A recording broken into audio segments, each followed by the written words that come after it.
Experience the difference with Luntha Television, where innovation meets experience. Our dedicated team, backed by cutting-edge technology, ensures seamless execution and empowered broadcasting of jingles, music videos, narratives, documentaries, press services and programs on location or outside, live broadcasting of mass and other church functions, government or indoor functions, and political rallies, creation and broadcasting of special programs, sponsored content, sports and entertainment, and advertising for small, medium and large enterprises. All services are offered at competitive prices. Tune in daily to catch Luntha Television on Zuko on Channel 51, Starsat Channel 474, Star Times Channel 474, Topstar 474, Kriye 007, GoTV on Channel 807, Azam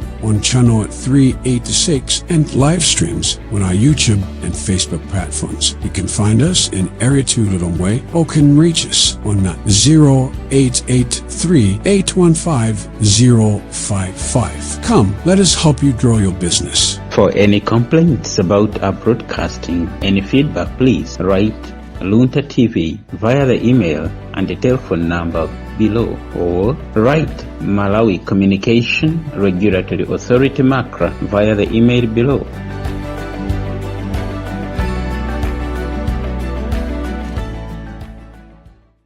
Leave your school fees.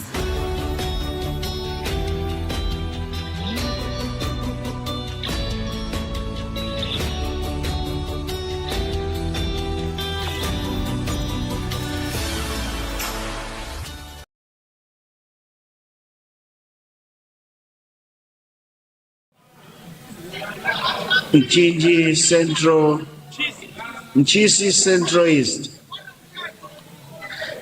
Central East. You want to say something to your students, Honorable? A quick one. Thank you so much, Right Honorable Speaker, for giving a chance to greet my students. This is our National Assembly. You just maybe heard that the Parliament, this is a Parliament, you are most welcome. I hope one of you, in the coming maybe 5 or 10 years, you sit on my chair. Thank you, Right Honorable Speaker. Thank you so much. You are welcome, our students. Enjoy your day and hope to see you again soon. Zimba South, what's gone out of order? Mr. Speaker, through you, on Standing Order 205, dressing code. I see that Msanje Central is putting on a sports shoe. In football fraternity, it is allowed to put on a suit and a sports shoe. But here at Parliament, I don't know if he can declare himself. He's putting on a sports shoe, a white one. Through you, Mr. Speaker.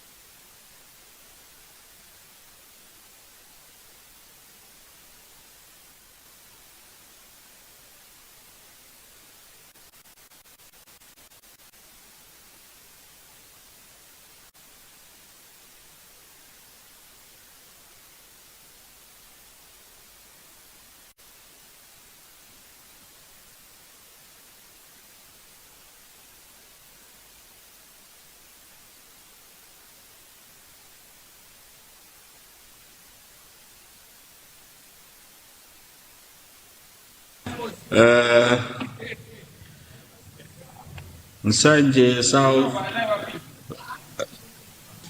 Is it southeast, southwest? Southwest. You are being accused of wearing a trainer. Now, I'm looking at our dress code 204. It mentions about our dress code, but it doesn't say anything about shoes.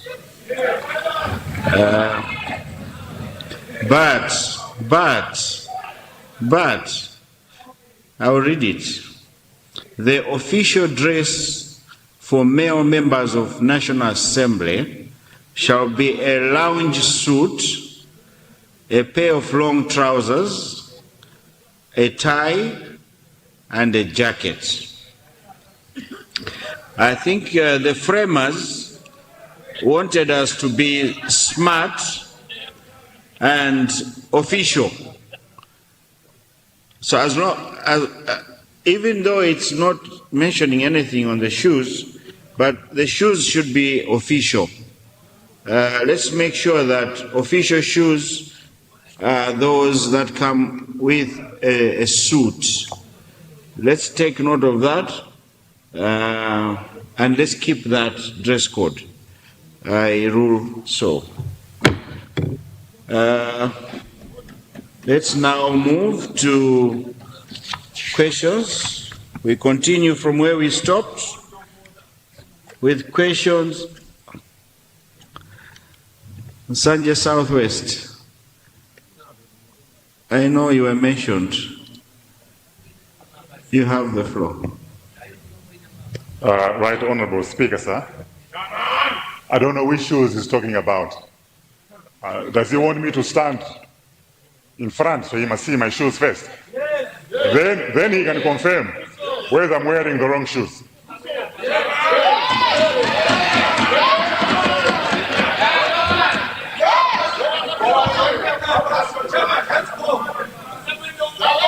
Sanjay Southwest, I made a ruling, and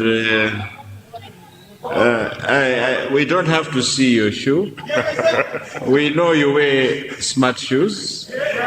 Continue doing so. Thank you. So long as they're matching with your suit, they're official, they will be accepted. Let's avoid trainers if we think of wearing trainers. But I know the honorable member, I haven't seen him today. I didn't pay attention to his feet, but I'm sure he's always decent and official. Right Honorable Speaker, sir. I think he's not only colorblind, but he's blind. So he didn't see me. Can you allow me to stand there so he must see my shoes? No, it's fine. Oh, you're coming.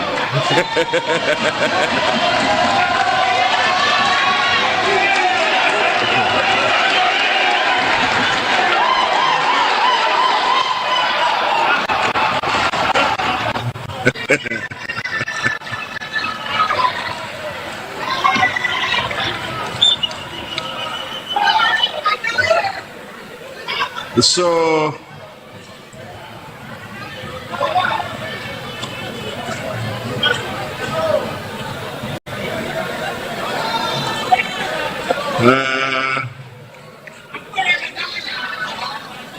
Zimba South.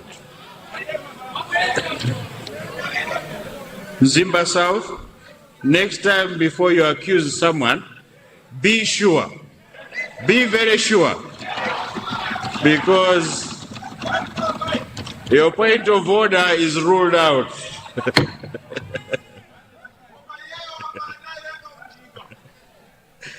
Okay, honorable members, let's go to Doha South. Is someone calling for point of order?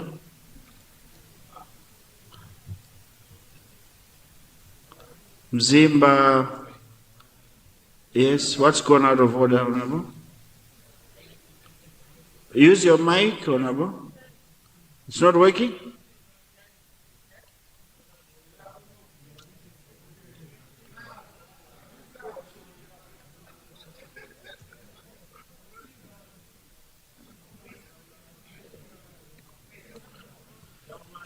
Our IT.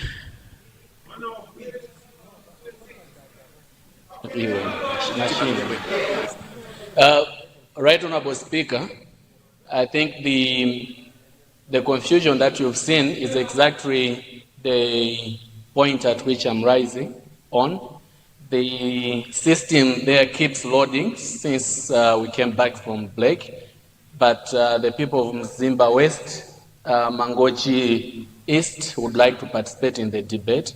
So if the IT team could work on that, I submit, Speaker. Okay. Please try again from your seat. Honourable members, let's all switch off our mics. Let's try this. Try again.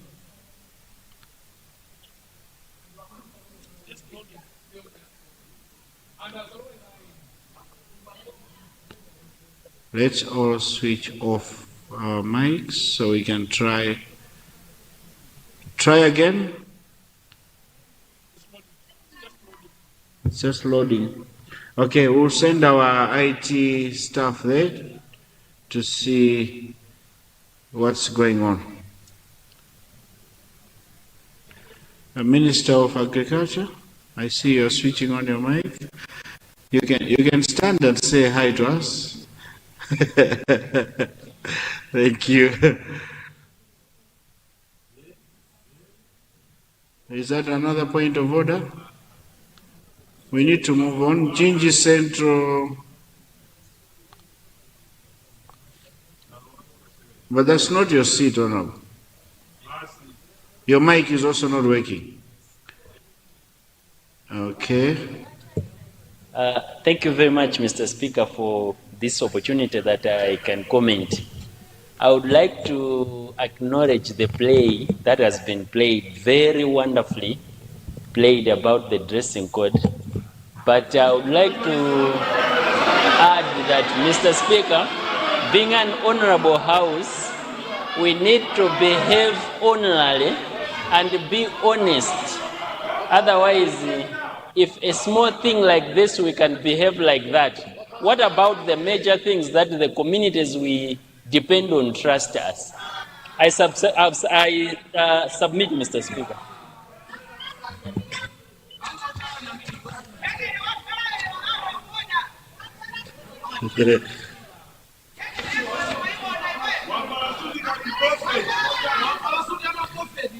Thank you. I made a ruling on that one.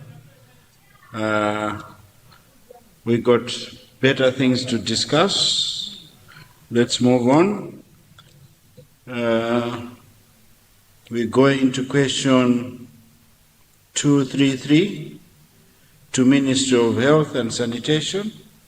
233 is coming from Doha Southeast. You have the floor, Doha Southeast.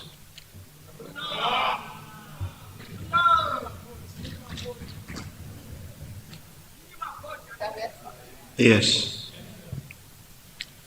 Mr. Speaker, sir, I stand to confirm that question 233 of today's order paper is really coming from people of Doha Southeast, the gorgeous people of Doha Southeast, TM Kukula, sub-tiers Chidoti, Chipeni, and Manondo. I submit. Thank you, Doha Southeast. Minister of Health and Sanitation.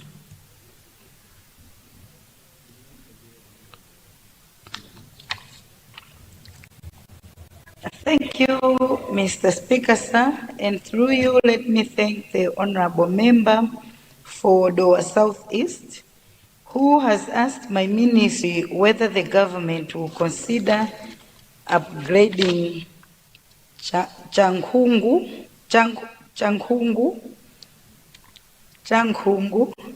Health Center into a community hospital. Mr. Speaker, sir,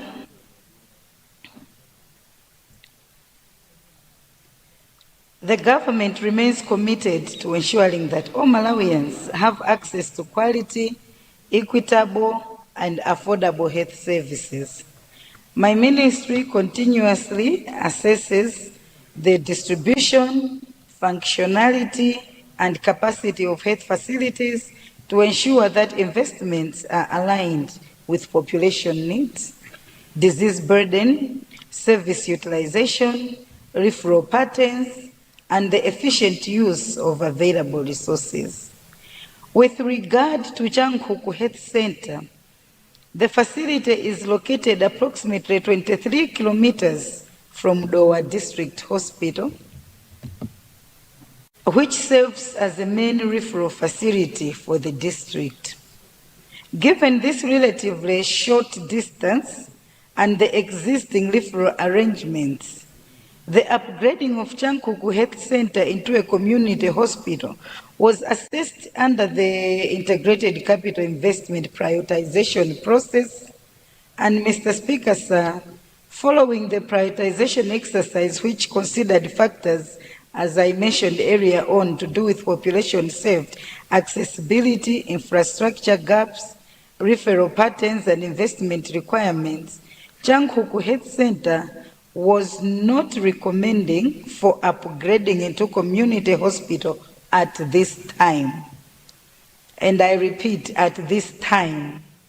The assessment determined that an upgrade would not be most efficient allocation of limited health sector resources, considering that the facility would primarily serve referrals from limited number of feeder facilities, namely Mvela Mission Health Center and Mvela Army Health Center, whilst Dowa District Hospital remains accessible at the designated referral facility.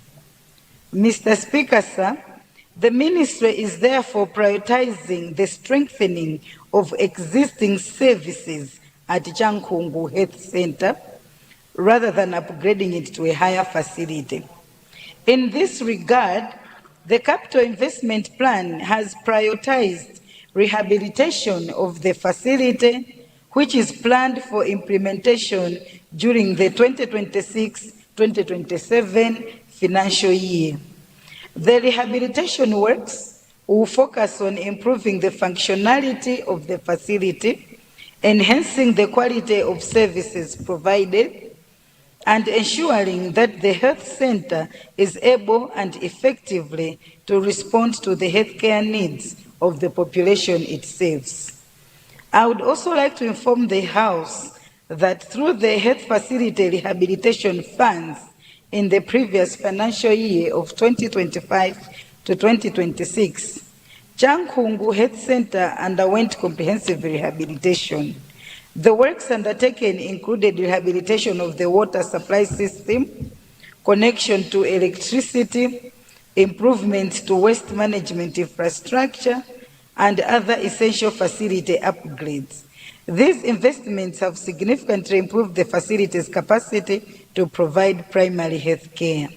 Mr. Speaker, sir, whilst government does not consider upgrading of Chankuku Health Center to a community hospital to be an immediate priority, this does not rule out the future consideration. Any future review will be guided by changes in population growth, service demand, referral patterns, infrastructure needs, and available resources, and national health sector priorities. I thank you, Mr. Speaker.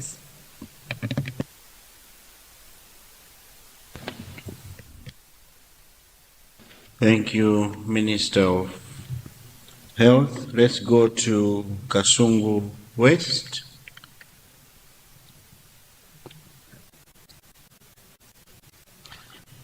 Yes, you have the floor. Thank you very much, Mr. Speaker, sir, for recognizing the people of Kasungu West to ask the Minister of Health a supplementary question.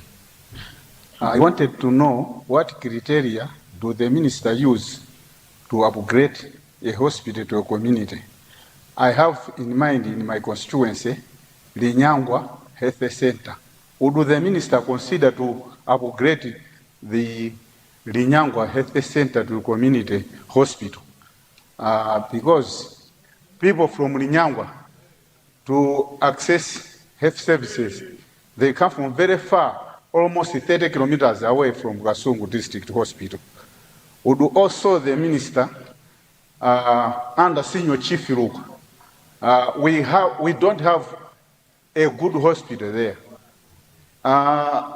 Furthermore, I want to ask also the minister if it is possible to consider construct Kampuru Trading Center, a health center, so that the people there also can have access for health services. Thank you very much, Mr. Speaker, sir. Thank you so much, Kasungu West. We go to Chitipa North. Chitipa North, right at the end of our beautiful country. You have the floor. Thank you very much, our Right Honourable Speaker, for recognizing the people of Chitipa North constituency where Malawi starts. From the people, from the Senior Chief Mwalambia and Senior Chief Kameme. Would like to ask a supplementary question to our able Minister of Health to consider upgrading the two oldest health centers, Kapenda, that was constructed in 1971, and Kameme Health Center from 1954, when all of us were not here. Honorable Minister, we're requesting for your consideration to upgrade it to community rural hospitals so that people can have access to quality health services and further reduce the maternal and neonatal deaths that are currently rising in our constituency. Thank you so much. I submit. Thank you, Chitipa North. Mzuzu City South. Mzuzu City South. What is at the end? Is it east or west? West? Yes. You have the floor. Thank you very much, Honorable Speaker, for allowing the people of the Southwest to ask a supplementary question to the Honorable Minister of Health. The people of the Southwest would like our able minister, through the minister, to help the people of the Southwest to build a health center in Otua, specifically in Kokwe Ward, which is at the center of the constituency.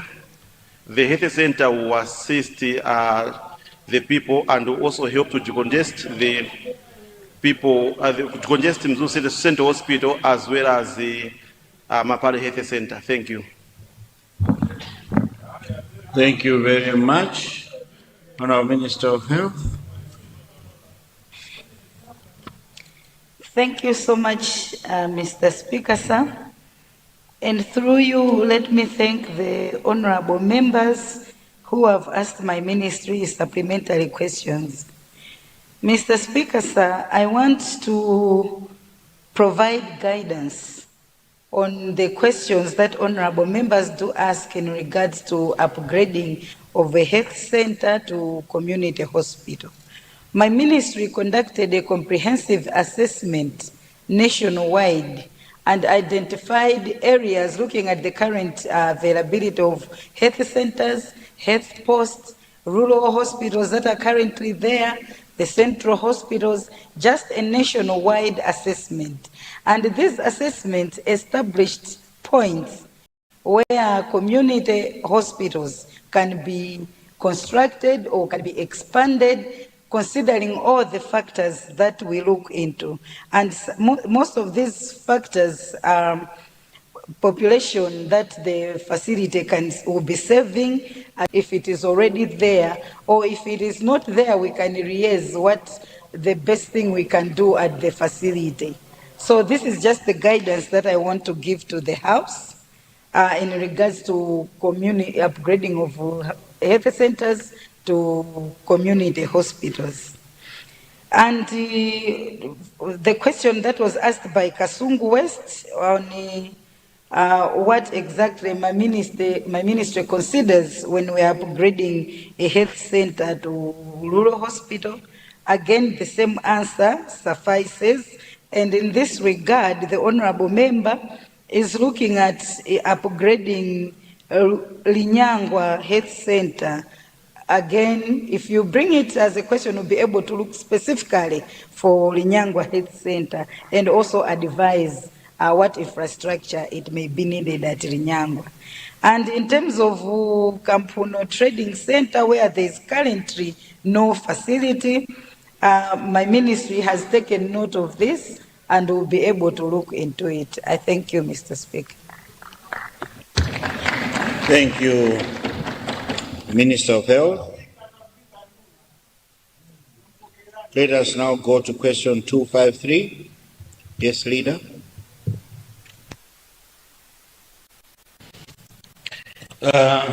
Mr.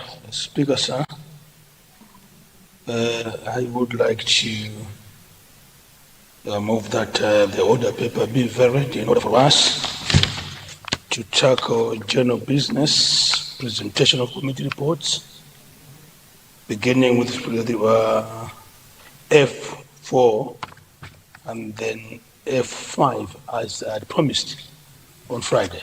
I would like to keep my word. I beg to move, Mr. Speaker, sir.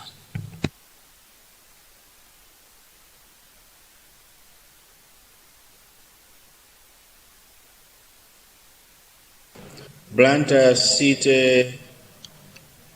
is it? Yes, Honorable Leader.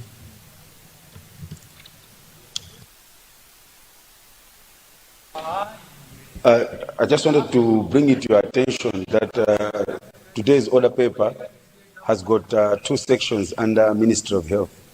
So if you go down on question 276, you find that there's also Ministry of Education. I don't know whether that was, because it looks like you have exhausted on the top part, but on the bottom part you don't have. And I'm saying this to you because a member from Chikowa North had asked the people of Luntha City, Chiromoni, Kabola, and Tori constituency to pray through your office that they were delayed when coming here and the question had not been asked. But by the time we had not gone down to 276. But the Ministry of Health has got actually 2 sections, the one at the top and the one at the bottom. I hope you are aware. I just wanted to bring that to your attention. Thank you, Speaker.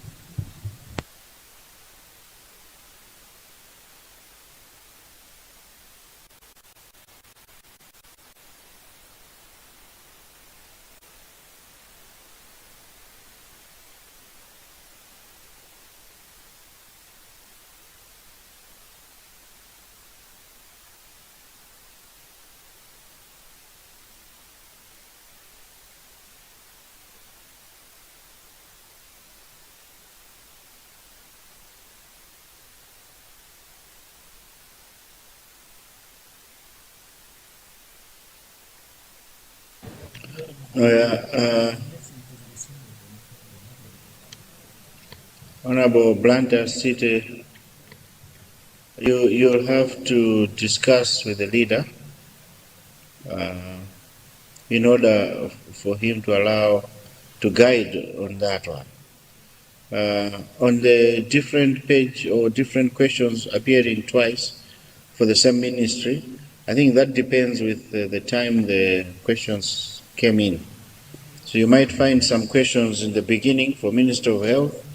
You go back at the end, you also find Minister of Health also having some questions because of the timing of those questions.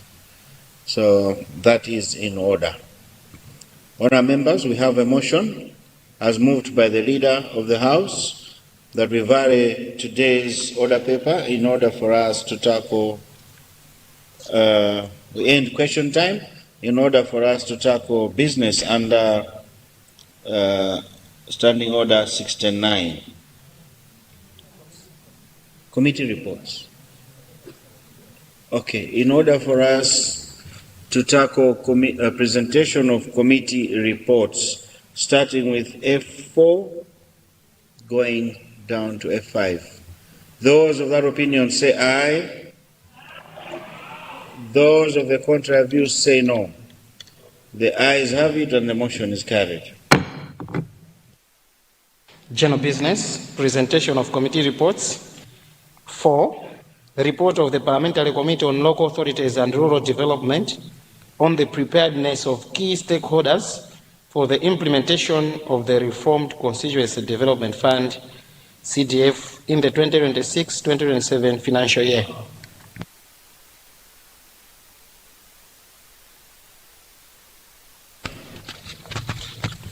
Thank you.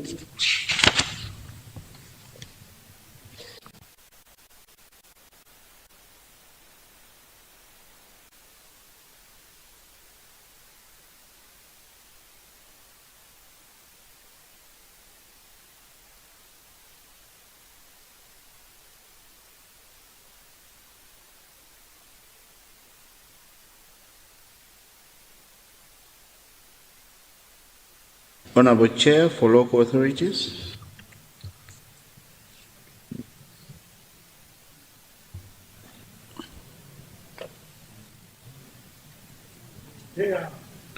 Yes, Honorable.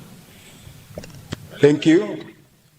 Mr. Speaker, sir, I beg to present the paper standing in my name under item 2B, Roman numeral 5 of the order paper. Thank you. Thank you. Sergeant at Arms.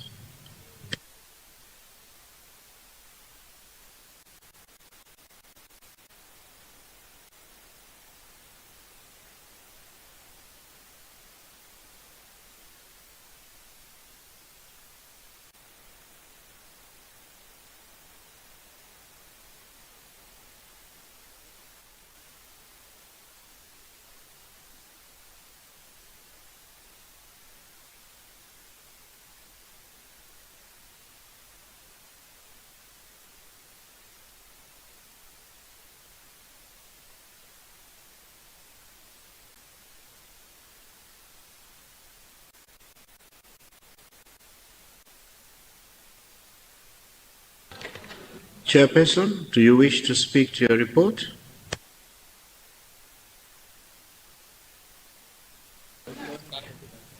Yes, Mr. Speaker, sir, I would like to speak to the report. Please proceed.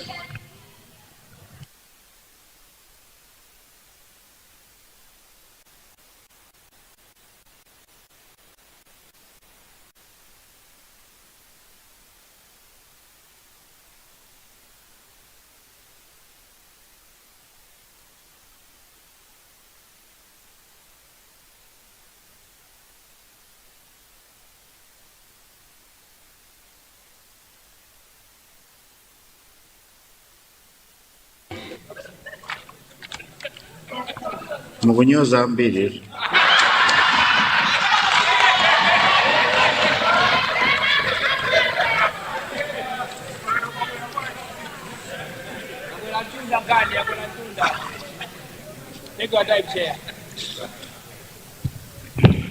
Thank you, Mr. Speaker, sir, for granting the Local Authorities Committee an opportunity to table and present a report based on the previous activities undertaken, and a special thanks to the Leader of the House for the consideration to ensure that this report is tabled today.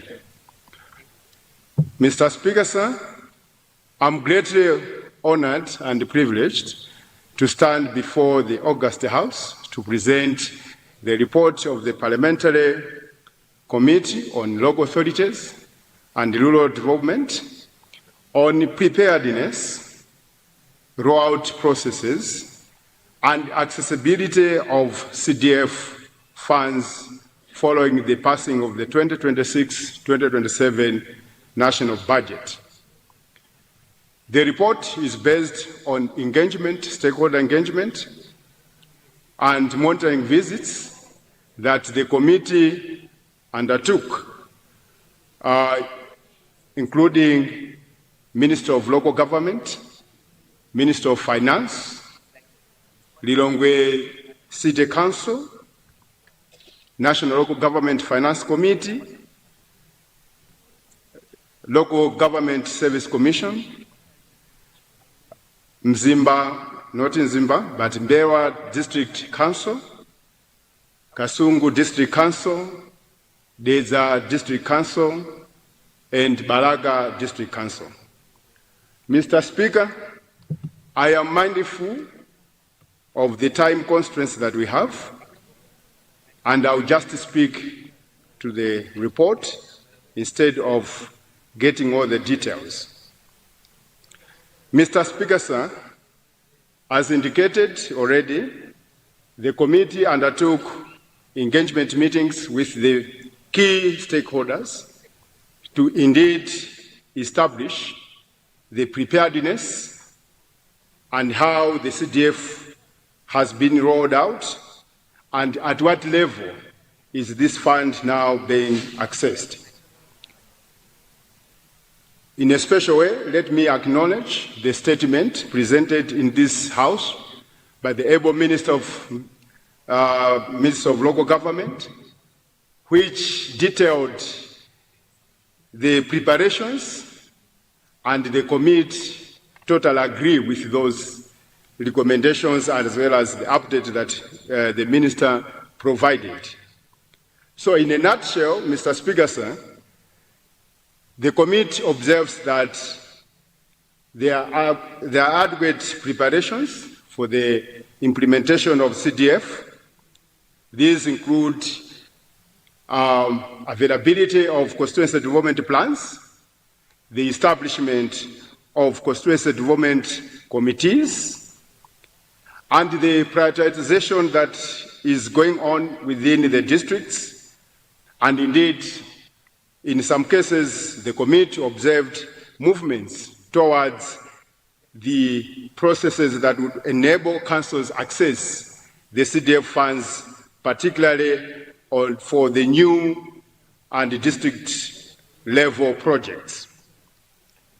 Mr. Speaker, sir, on the rollout of the CDF, the committee observes and noted that this far 13.4 billion has been dispersed to the local authorities for administration purposes, and indeed 15 billion has been dispersed to MEDEF, making a total of 28.4 billion that has been moved from Treasury to local authorities and MEDEF.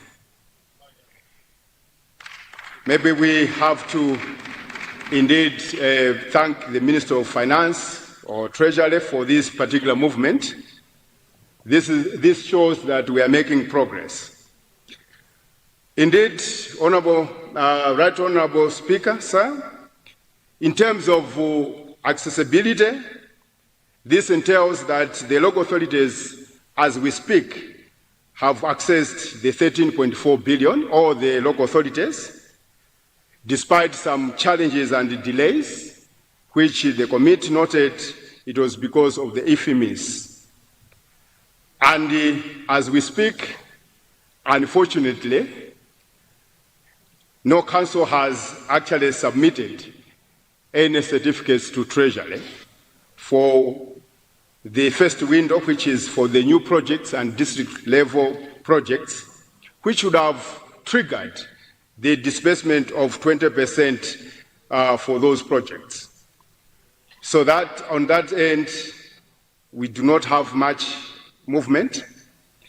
And indeed, Mr. Speaker, sir, the committee would like to report to this House that at the time this report was concluded, no local authority had submitted a list of CDF loan beneficiaries to MEDEF, meaning that as we speak, no one has accessed the funds, despite the fact that there's the increasing demand.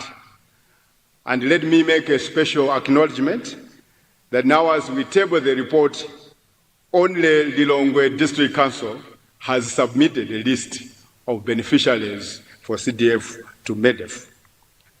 Mr. Speaker, sir, as I move towards the end of the presentation, the committee is a bit worried with the current funding arrangement, whereby project financing is largely dependent upon certification processes before additional resources are released.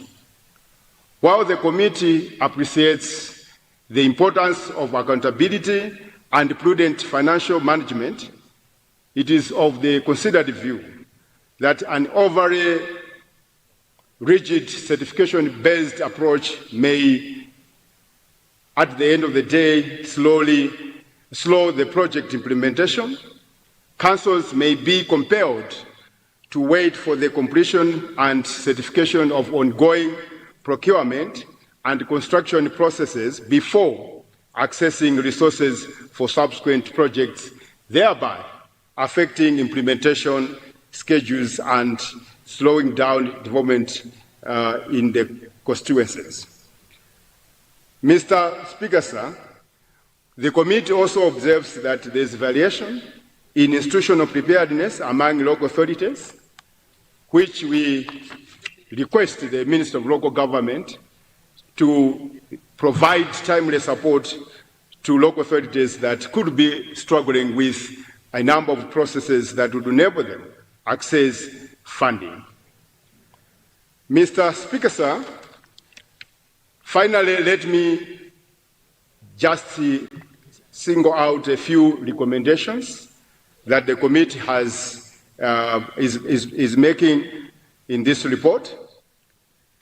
Firstly, the committee recommends that the Minister of Finance, Economic Planning and Development should ensure the timely release of the funds under all windows for the reformed Constituency Development Fund to avoid implementation delays. There is indeed a genuine worry that as this is the second quarter of the fiscal year, perhaps as we approach the rainy season, we could also experience some delays. Therefore, it is of importance that the Treasury or the Minister of Finance releases the funds as demanded. Mr. Speaker, sir, let me also highlight one more important recommendation. The CDF has been broken down into windows. 82% of the CDF is for new projects and district level projects. And this is where the big story is, that access to these funds will depend on a certification process that many local authorities are still working on. The committee is making a special request to the Minister of Finance and Minister of Local Government to consider the implementation, a quicker implementation of the disaster and rehabilitation window that constitutes 5%. And the committee appreciates the progress and support and capacity building that government has invested in local authorities. So the local authorities have procurement processes, and just as we speak, based on the report the minister provided, every constituency has 3 officers, including procurement. And therefore, it is a recommendation from this committee that perhaps the Ministry of Local Government and Ministry of Finance should use a different performance-based approach for this particular window. Mr. Speaker, sir, almost every member of parliament is having a demand in the constituencies to fix smaller projects. And now we are almost clocking a year in office, and already there's the danger that most of us would not come back next year, or 2030 in the next elections, because we are not performing. And my fear, Mr. Speaker, sir, we may also lose you.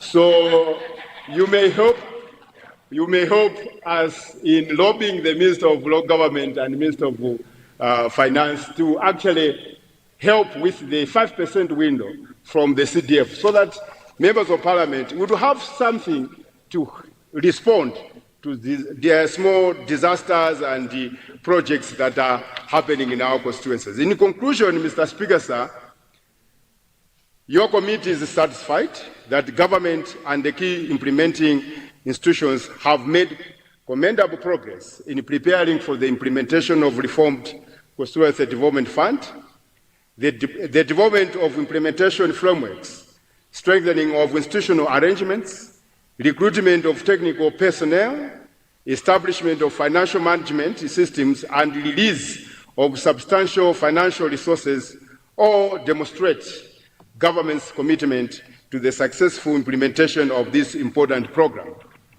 However, preparedness must now translate into tangible results. The committee is concerned that although the necessary financial resources have largely been mobilized, actual implementation on the ground has not progressed as expected. Delays in accessing funds, submitting beneficiary lists, certifying projects, and operationalizing key financial windows continue to be slow, and this is where the committee is making a candid request to relevant authorities to support the local authorities to roll out a number of windows. Mr. Speaker, sir, with these few remarks, I beg to move that the report of the Parliamentary Committee on Local Authorities and Rural Development on the preparedness of key stakeholders for the implementation of the reformed Constituency Development Fund in 2026-2027 financial year be adopted by this Honourable House. Mr. Speaker, sir, I beg to move. Thank you very much, Chair.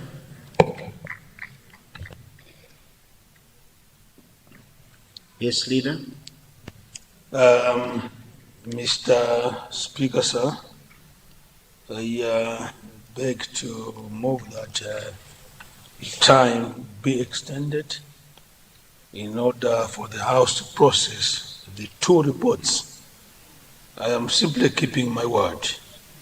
So I'll process the two reports before we wind up the day. I beg to move, Mr. Speaker, sir.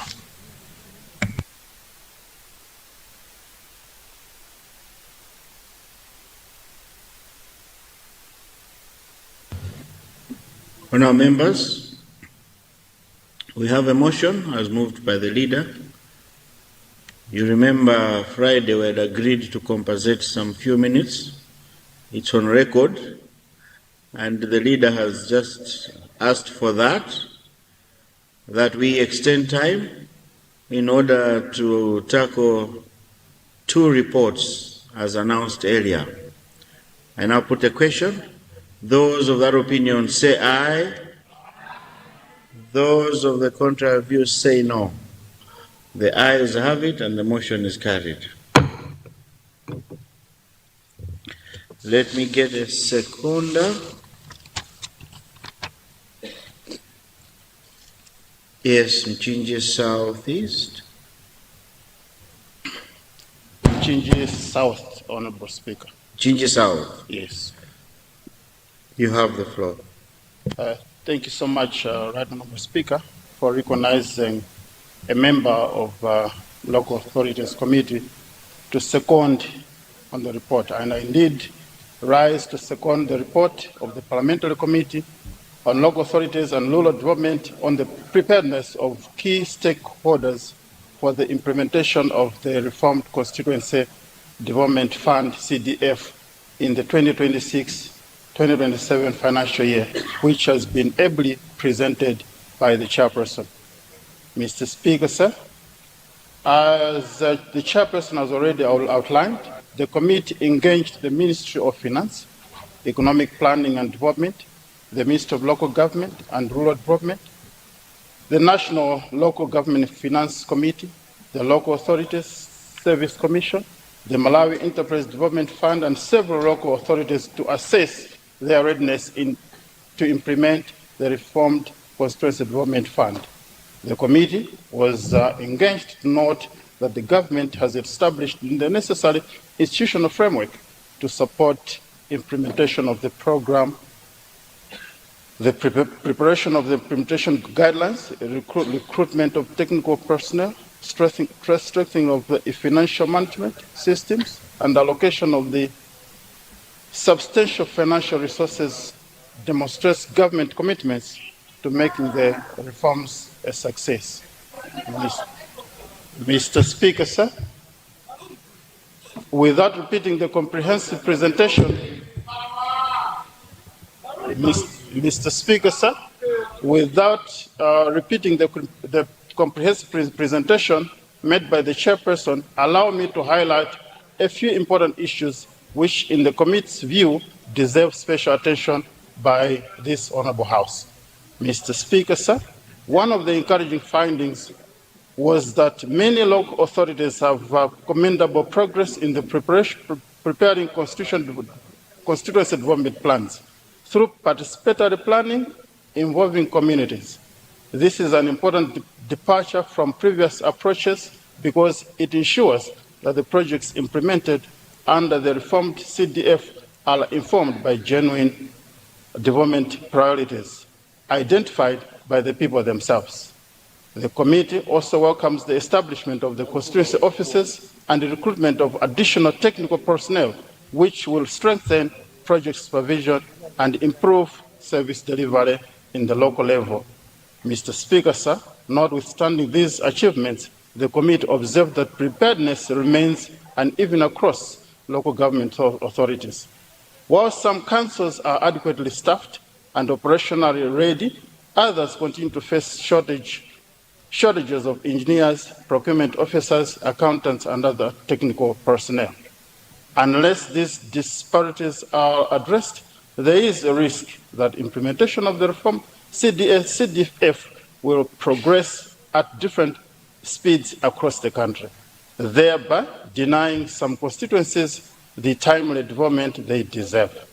Mr. Speaker, sir, the committee was also pleased to learn that the government has already released 15 billion to the Malawi Enterprise Development Fund, MEDEF, for the Youth and Women Economic Empowerment Loans Facility, and 13.4 billion to local authorities for administrative expenses. These are important milestones in the operationalizing the reform CDF and clearly demonstrate government's commitment to decentralized development. However, Mr. Speaker, sir, the committee is concerned that despite these financial commitments, implementation on the ground has not progressed as expected.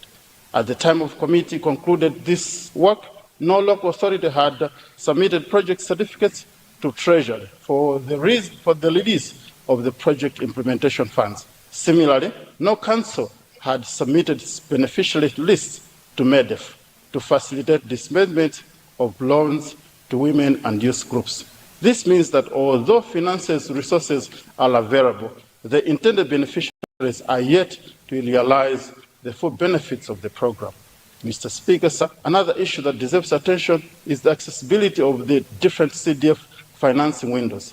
While councils have generally accessed administrative funds, many experience delays due to operational challenges within the Integrated Financial Management Information System, IFMIS. Furthermore, constituencies are yet to benefit from the disaster and the updation window, thereby limiting their ability to respond promptly to emergencies and complete urgent community projects. The committee also noted that uncertainty regarding procedures for administering the loans facility has created confusion among councils and prospective beneficiaries. Women and youths groups who are expected to benefit significantly from the program continue to wait because implementation procedures have not been completed. The committee therefore believes that there is urgent need for greater coordination among implementation issues to ensure that administrative processes do not frustrate objective processes. Mr. Speaker, sir, in these view observations, the committee strongly supports the recommendation presented by the chairperson. In particular, government should expedite the operationalization of all financing windows under the reformed CDF, strengthen technical support to local authorities, resolve if misrelated challenges, ensure timely submission of project certificates and beneficial lists, and intensify public awareness on the loans component of the program. Equally important is the need to continue strengthening the technical capacity of local government through recruitment of qualified personnel in continuous training. Mr. Speaker, sir, the Reformed Constituency Development Fund has the potential to transform rural communities by improving access to infrastructure, empowering women and youth economically, enhancing disaster response, and promoting inclusive local development. However, the success of the program would depend on the commitment of the implementation institutions to execute their responsibilities efficiently, transparently, and in accordance with the improved implementation framework. In conclusion, Mr. Speaker, sir, I wish to commend the chairperson of and all the members of the Parliamentary Committee on Local Authorities and Rural Development for producing a comprehensive and timely report. I also extend my appreciation to all government institutions and stakeholders that appeared before the committee and provided valuable information during this oversight exercise. With these few remarks, Mr. Speaker, sir, I beg to second the motion that the report of the Parliamentary Committee on Local Authorities and Local Development and Preparedness of the key stakeholders and implementation of the Reformed Constituency Development Fund in the 2026-2027 financial year be adopted by this House. I thank you, Mr. Speaker.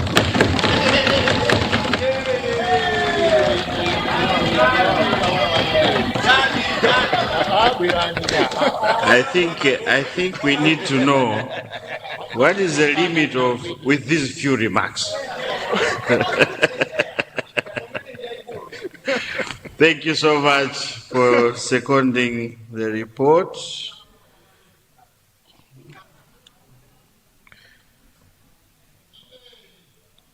I'll start the debate with Nzimba South.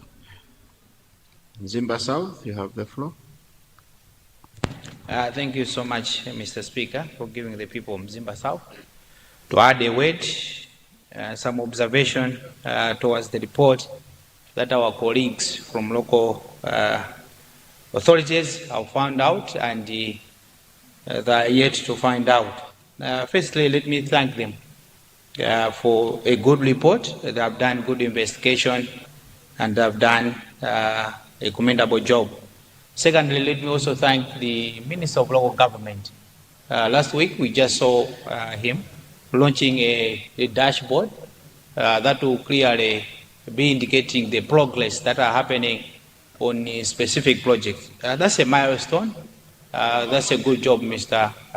Minister of Local Government. We need that as a country so that at least when we are progressing, everybody should be aware of what is happening on the ground.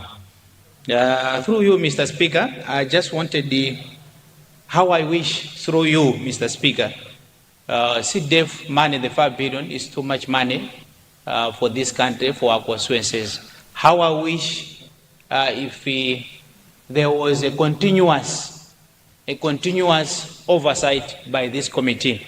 How I wish once we adopt this report, the next time we are meeting again in November, they should do follow up to other councils, because from this report it is indicating that they only checked about 3 to 4 councils out of 36, which which is a small sample. How I wish we can give them another mandate through you, so that at least they should have a continuous engagement to the councils where they're lagging behind, they can be pushed, and then with the help of Minister of Local Government. The third thing that I had observed, last week, the nation reported that 1.2 billion has actually been disbursed to the youths and women. And was the report from our colleagues is indicating that nothing to date has been given to the young people. So I just wanted maybe the chair to come out very clear, because Madef indicated that a 1.2 billion was actually disbursed to the young people, whilst the report is saying that nothing today has been disbursed. Thirdly, Mr. Speaker, there is an observation about the 5% disaster preparedness fund from the CDF portion, CDF money. I just wanted the Minister of Finance and Minister of Local Government to come out very clear, because this money, if you calculate it, 5% means 250 million per constituency. How I wish the Minister of Finance and the Minister of Local Government could come out very clear, because right now, through you, Mr. Speaker, each constituency right now has got a certain project which, due to heavy rains that we have had last rainy season, needs a repair. And I don't think those small projects need the whole process of procurement. So how I wish the Minister of Local Government and Minister of Finance and Minister of Justice can come out very clear the actual processes this 250 million kwacha should follow. Otherwise, right now, the councils, the constituency people are asking us how the bridges that were washed away can be repaired. Finally, Mr. Speaker, sir, I want also to thank the Minister of Local Government. Last week, they released a performance-based LAPA. I don't know if which the chair of can clarify, or they need to be investigating better, that is this the same performance-based results? Is it the same one that is going to be applicable to the CDF? If it's not the same, I wanted the Minister of Local Government and the Minister of Finance to come up with very clear key performance area which the councils needs to follow, so that when we are following them at the council level, we should be knowing the statuses and where they're lagging behind and where they're doing better. We as oversight, we should be able to know that these are the parameters, and now as Mberwa District Council, you are lagging behind here. As we are speaking right now, I can't tell where Mberwa District Council is lagging behind in terms of for us to access the 250 million and also to access the 5 billion. With these few remarks, Mr. Speaker, I support the report, but how I wish there should be a continuous process by this committee to be following up other councils that have not been followed up through their report. Thank you so much, Mr. Speaker.